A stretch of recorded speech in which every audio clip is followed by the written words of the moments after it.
رزق کی بارش اور مشکلوں سے نجات کا ایک انتہائی طاقتور وظیفہ آج آپ کے ساتھ شیئر کر رہا ہوں۔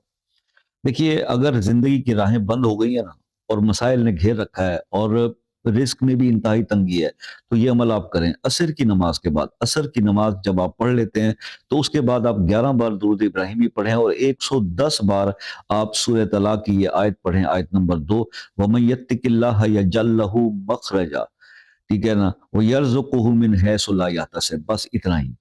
اگر یہ آیت آپ 110 بار پڑھیں اور اس کے بعد پھر 11 بار آپ درود ابراہیمی پڑھ لیں عصر کے ٹائم پہ یہ، اور 40 دن یہ آپ عمل ریگولر کر لیں، تو آپ اپنی آنکھوں سے پھر رزق کی بارش بھی ہوتے دیکھیں گے، اور وہ جو زندگی کے اندر بہت ساری مشکلیں ہیں جنہوں نے آپ کو گھیر رکھا ہے، وہ مشکلیں کہاں گئیں آپ کو پتہ بھی نہیں چلے گا۔